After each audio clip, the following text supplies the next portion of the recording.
What do you hope your legacy is as a father? That my kids don't end up in prison? Uh, Okay, you know, well, I think you were just destined from birth to be surrounded by growing up what you would call strong women. Your mother, your wife, your two daughters. What did you actually mean by that? basically, all four of those women that you mentioned were really smart. My mom, she was just really nice. Don't want to use the word smart, but she knew enough to keep asking questions until everything made sense. There isn't anything we can't do. You never, ever gave me any idea that failure was even an option. Get the feathers out there and peacock, whether you are that way or not, have the confidence or not, you're going to at least act like it. That concept of peacocking, I am not a good fake it till you make it. You see it written all over me. And then now I tell myself, I just go out there and start peacocking it. People don't change people, relationships change people. Welcome to a very special Father's Day episode of She Owns It. It is featuring my dad, Brian, and my sister, Sommer. So how this came about is over the years, Dad, you really did a great job of offering the male perspective to two daughters. And there were stories and there were anecdotes, and I will often share these with my female friends. And one of them recently said, "Your dad just sounds like a hoot. You have got to have him on your podcast." And I was surprised you actually agreed. You said yes. First roadblock overcome. Set. Little bit of background. So, Dad, as a profession, most of your career, what did you do? I was an electrical engineer, and I worked in the electrical utility industry, mostly in the protection that end of that, where we protected the system and we protected people from death, basically, from being hurt. I'm 52 years old. Never heard you explain it like that. Okay, then. All right. So when you would say security system and protection, I'm always thinking protecting from power outages. You're saying no, protecting lives. Yeah, both. Okay. Basically, by protecting, actually, you don't protect from outages. You make the outage as little as possible. But in the process of doing that, then you protect people. Got it. So engineering mind, engineering background, we're setting the stage here. And Sommer, what do you get to do? So I'm a little bit on the opposite end of the spectrum, and I'm a licensed mental marriage and family therapist, so a mental health therapist in Texas. So I have worked predominantly with children and specialize working with really young children with trauma. And I am forever grateful to have a therapist in the family. Doctor, lawyer, therapist, I would pick the therapist every day of the week. Yeah. And what you do is incredible. And the kids' lives Well, and the thank you. families' lives that you impact. Oh, Dad, you grew up, I think you were just destined from birth to be surrounded by growing up what you would call strong women. You would describe grandma, your mother, your wife, your two daughters as strong women. I'm always curious, what did you actually mean by that? I don't hardly know how to describe it other than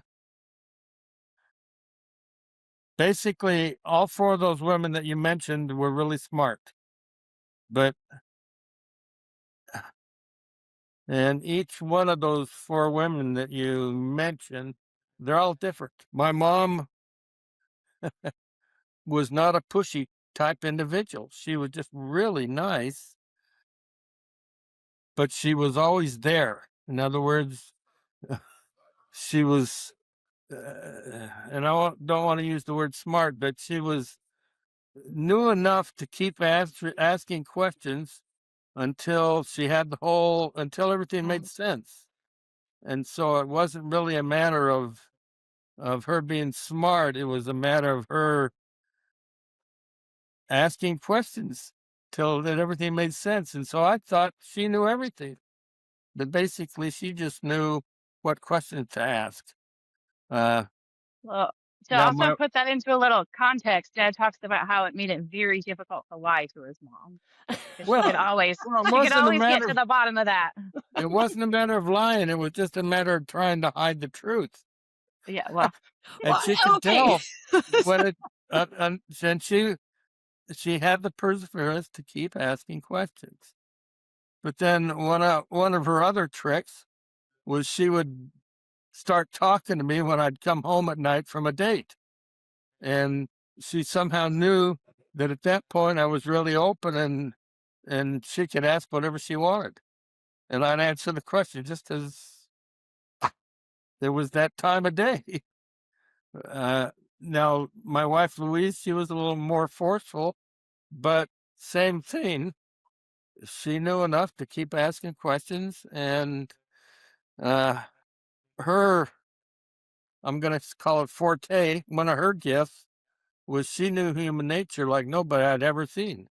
Yeah. And so it was just kind of fun to listen to her explain why people in different circumstances did different things. And I would listen to her and then I would say to myself, well, that was really easy. How come I didn't think of that? Well, it wasn't one of my gifts, but that was one of her gifts. And so that was always so incredibly amazing. And bottom line to me, everybody has certain gifts that really have nothing to do with your IQ or how smart you are. And the more you lean into those and learn how to work with them, the better off you are and the more enjoyable life is. My two daughters, uh, That would be us, Summer. You and me. that would yeah, be That's us. Kristen and Sommer. Very different and yet same type of individuals, very strong, uh, and like everybody knows, or at least should know, life is never easy, no matter who you are, and you just have to stick to it. Our Louise, my wife, and I, our approach to raising children, daughters in this case, was not to mess them up. We, we figured as long as we didn't mess them up, they'd do all right, and to give them the kind of lead that they needed and to support them in whatever way we could. And I suppose one of the questions that you're asking is, how is it that I raised independent daughters? Well, I didn't really do that.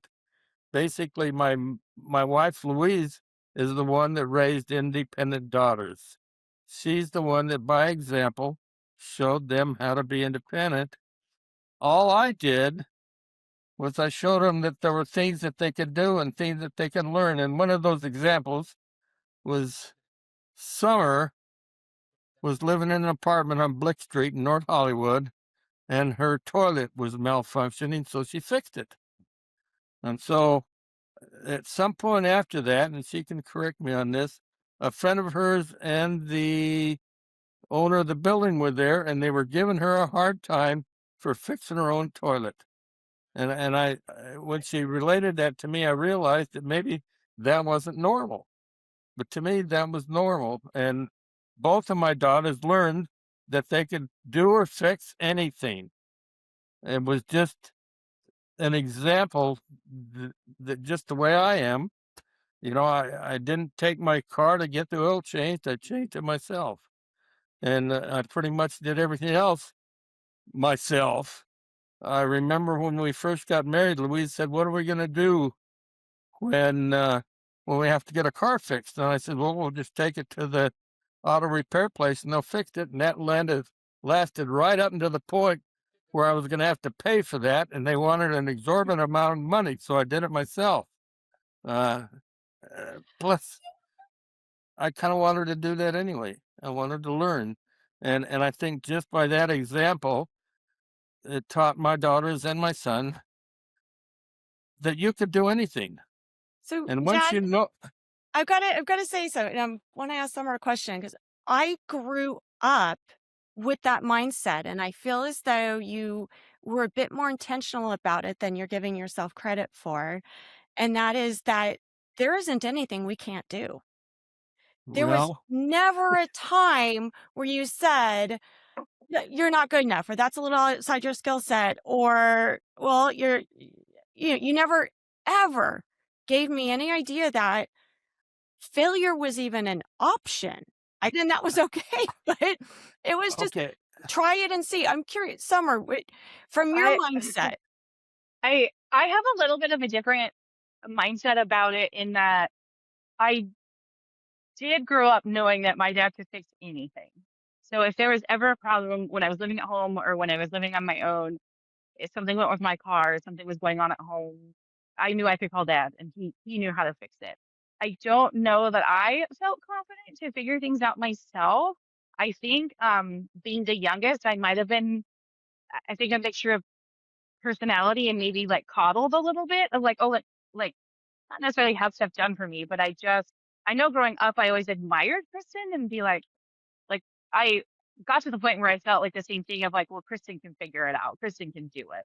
So she got on the same plane as dad. I don't feel like I ever had maybe that confidence, but I don't know if it's a combination of like personality or maybe being the baby of the family that there was maybe lower expectation or at a certain point it was just me and so easy to I don't know do things. Not that I didn't do anything, Yeah. but I did it not like a way off perspective of it, but a little bit different and how I felt about my abilities, I did feel that like dad could figure it out. Dad could fit, the house, the car, any, what do I need to do to glue my shoes together? What kind of glue should I use? Like simple questions to complex ones I would ask him because that was something he would know. Yeah, and it was the answer was usually WD-40 or duct tape. Yeah. One of those two was going to Yeah. solve just about everything. Yes. Yeah.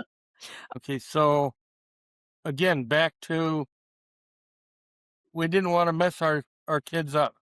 We wanted them to learn for themselves and not to tell them ever that they couldn't do anything. I remember when Kristen was in the 6th grade, Louise took her to be tested. And so when it was all done, the woman is talking to Louise and she's telling Louise that Kristen could do whatever she wanted. And Louise says, "Yeah, I know. We know she's really smart." And the woman said, "That's not what I said." She said, "Hey, she can do anything she wants because she is never, ever gonna quit. She is gonna do it no matter what. She just won't quit. She has that personality." And I think that really applies to everybody. It's just a matter of how badly you want to do whatever it is you set out to do and don't quit.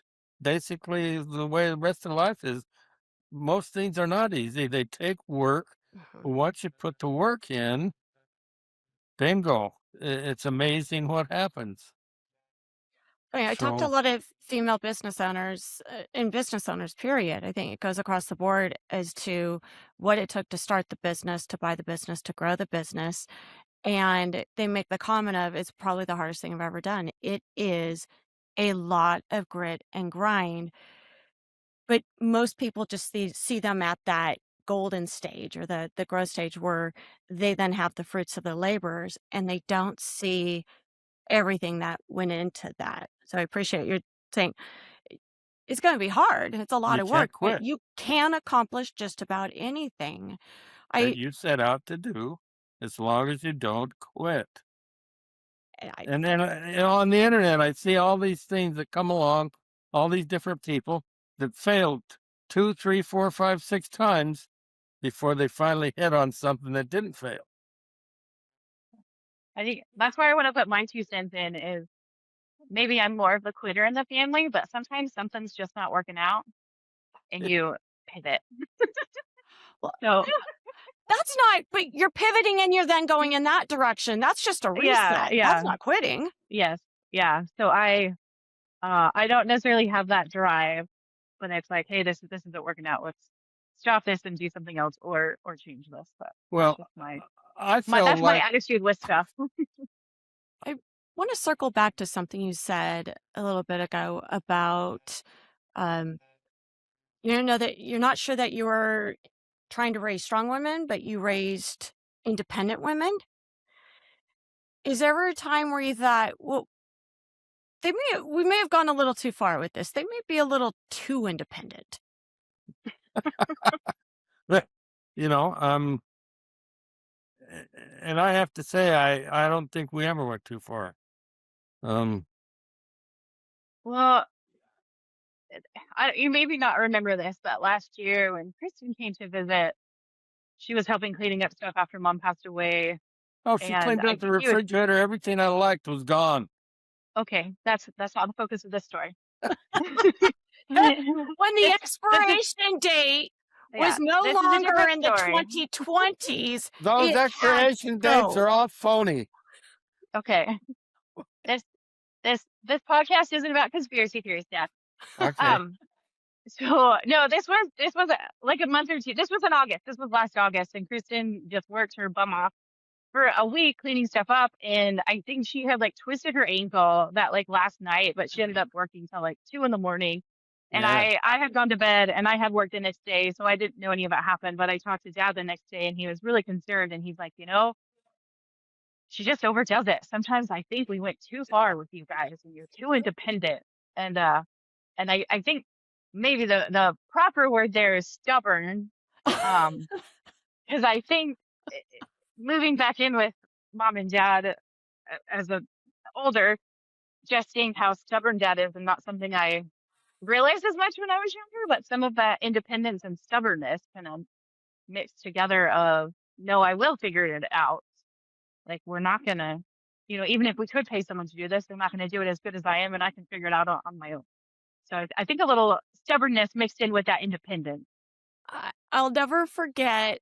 So I never realized where so much of that came from until I bought a house up in the mountains.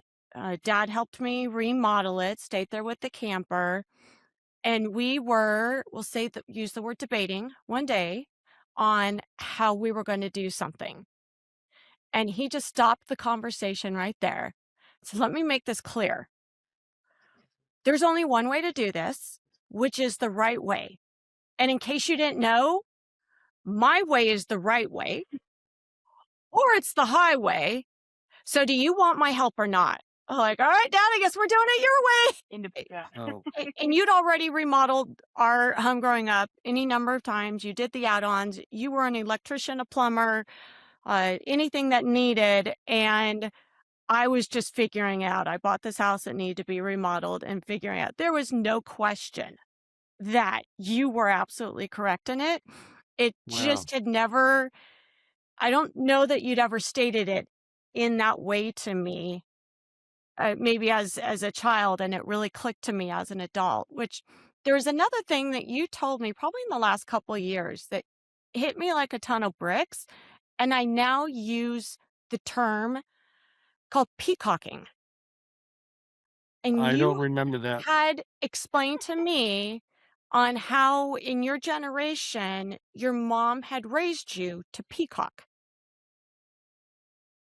You're going to have to explain that to me because I'm 80 years old and I already don't remember. It was the way I've shared it. And maybe this will, Jox, I'd love to hear your version of it. Is you said growing up in your generation, the mothers were raising the sons to be athletic or get the pretty girl. And you just weren't always built in that way. And so, or you lacked the confidence to go out and try new things or to ask a girl out.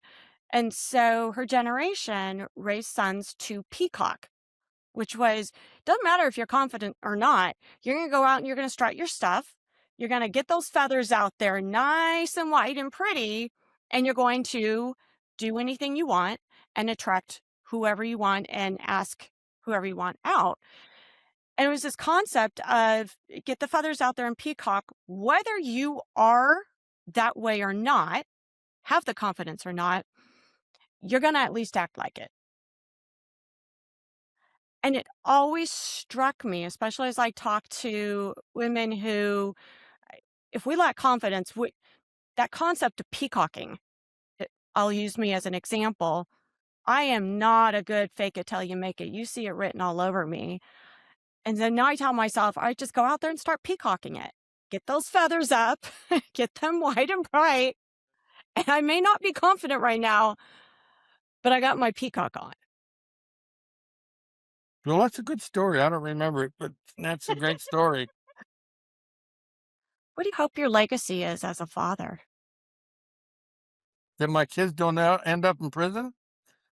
Okay, You know, well, that's That, that's a Summer, low bar, but you got any plans I in mean, the future? you Can know, we grant Dad that one? yeah, I when you start out, you're newly married, you have all these aspirations for your kids, and at some point, you just settle that they're good citizens and that they care about the people around them, and I suppose that would be my legacy. Uh, that my daughters care about the people around them and look after the people around them. Take care of them, do whatever they can. Uh, to me, that's to me, you can't ask for anything better than that. I So, remember growing up, the one thing you would tell me over and over and over that stuck with me was the only thing you need in order to be happy in life is to be in service to your fellow man. well, that's true. And it was always a service mindset. Summer, is there anything that you remember growing up? It's kind of a dadism. I I think it's very similar in that I was super super shy as a child. I'm still not super outgoing, but I was very shy. And I just thought, as part of like church service, you were assigned people to go visit, and sometimes it was people that you didn't know or weren't active. And to me, that was just like the bravest thing is to go to someone's home that you didn't know and try to talk to them. Like that to me, just watching Dad do that, like I would get like sympathetic butterflies in my stomach just thinking about it because to me that was like a terrifying thing to do. Um, and so I think just Dad being very rule bound, but also like if you tell him to do something, he'll do it. Um, and always being kind and willing to serve others and not just watching him do that grow up like really had an impact on me and made me feel like, man, like he's just the bravest man ever. And he's like so kind but to do this, which to me felt like worse than death, as an 8-year-old, 10-year-old, that was like, throw me in a pit of snakes, don't make me go to someone's home and talk to them. So Random people you've never met before. yeah, I mean, it would be somebody that maybe hadn't come to church in a while, and maybe he knew them a little bit, and I just didn't know them. But for me, whatever the reality of the situation was, it was just impressed upon me of like what you do to serve others, to take care of others. And I think Dad's like small acts of service for those that he loved and cared about, to me, is the legacy that he has. And I think there's a balance of, I think sometimes a little too stubborn and a little too independent because he'll serve anybody, but he has a really hard time asking for help.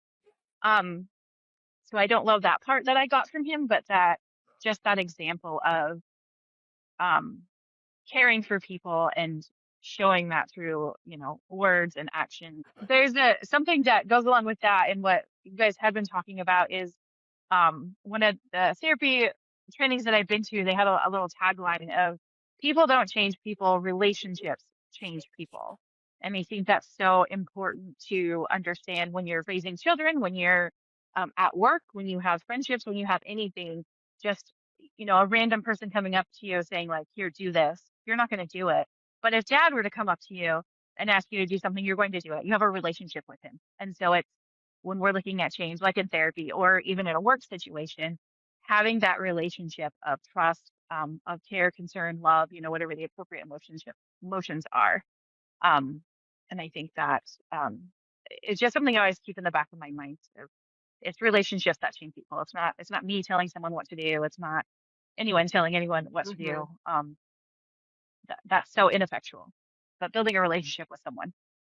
Uh, Then you w- can manipulate them. We were always part of such a tight knit community. You said dad would get a random phone call, and Hmm.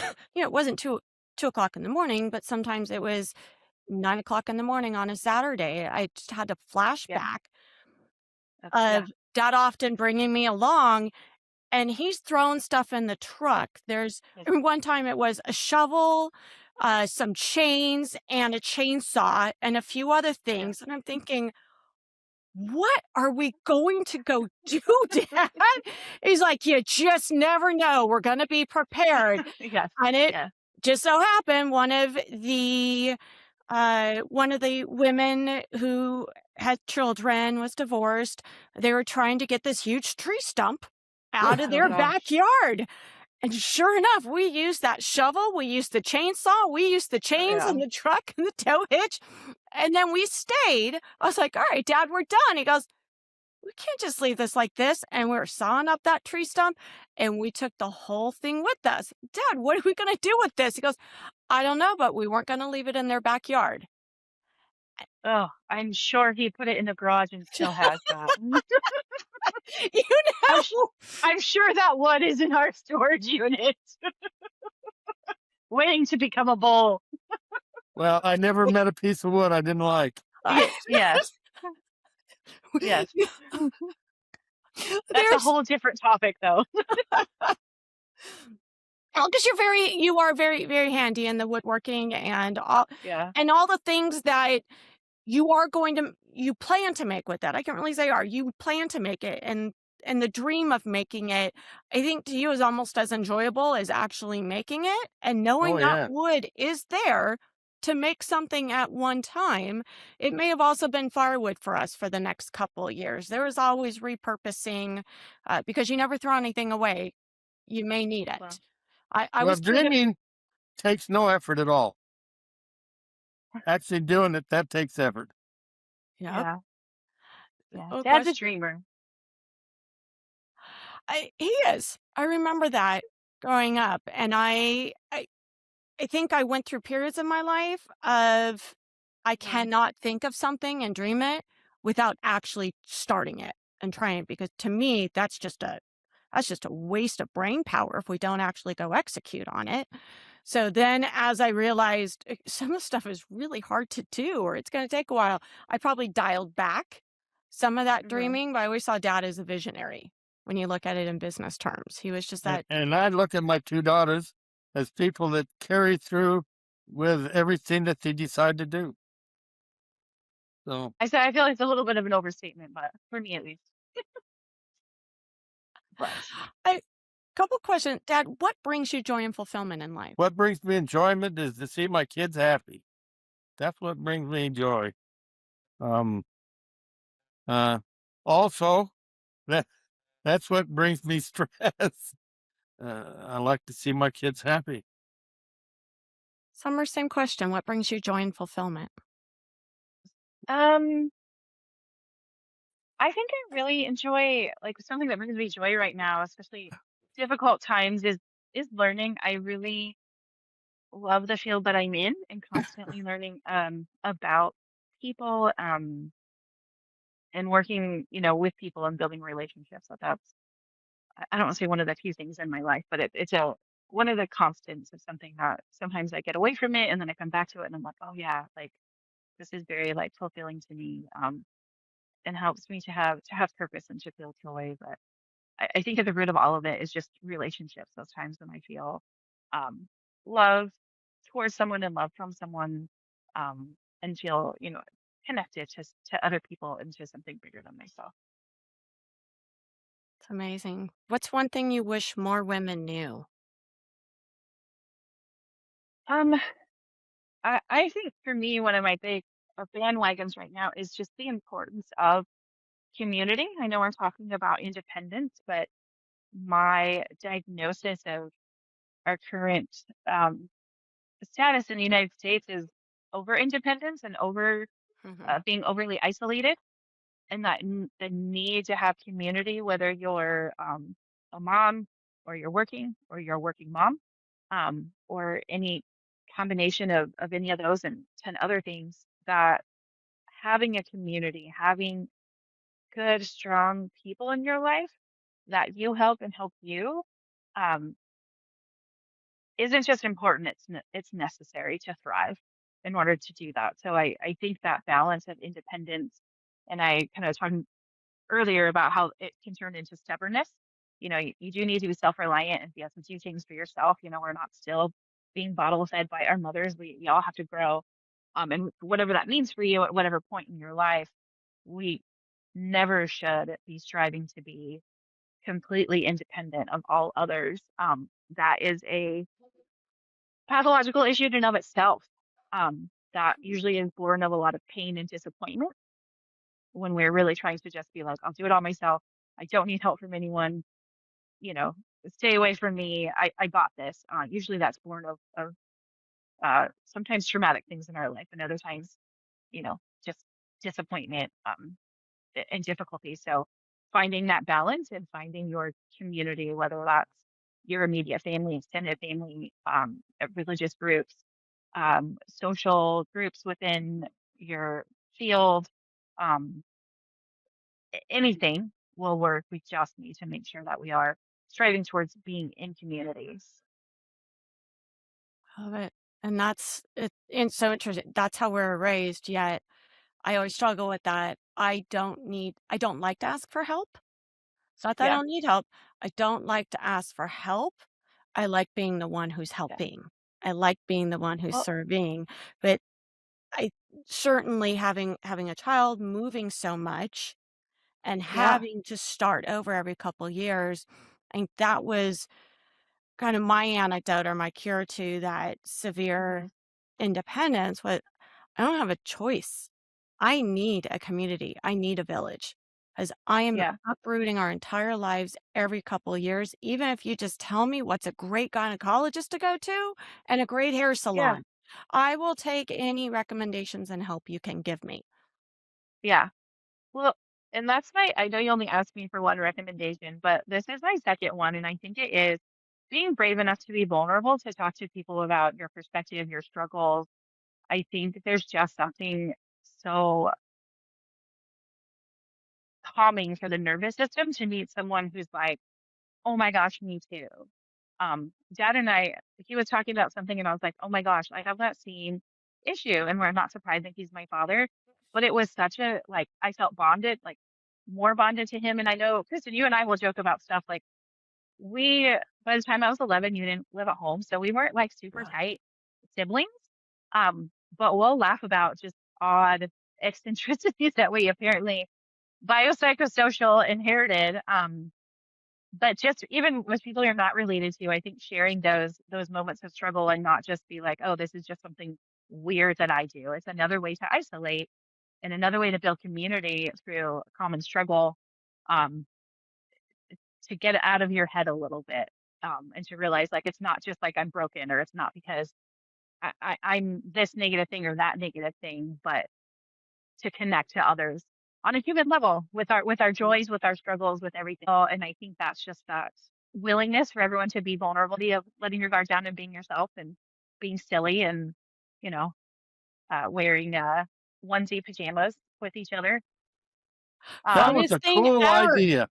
If Yeah, you have not sat around in a unicorn onesie with a yeah, bunch of women just cackling, you have yeah, not lived. yes. And thank goodness we have some of the same eccentricities. Thank And the goodness difficulty of thinking it works. you are my lifeline, my dial a friend. Anytime Yeah, I feel like I get that this might be weird, but at least if there's two of us that are doing it, yeah. at least we're weird together. And I'm good with that. Well, I guarantee you, there's more than just two of us. And that's the thing. Some of it might just be like weird family stuff that maybe no one else did it exactly the same, but um usually the thought process behind it, the reason you do it is something you can share with others. And I don't know. I think that's a beautiful thing, and it's something that I'm really trying to work on in my own life because it is hard. I mean, if you're an extrovert, fine, but most of us are busy, even if we want to be extroverts. So finding the time to do it, finding the energy to do it.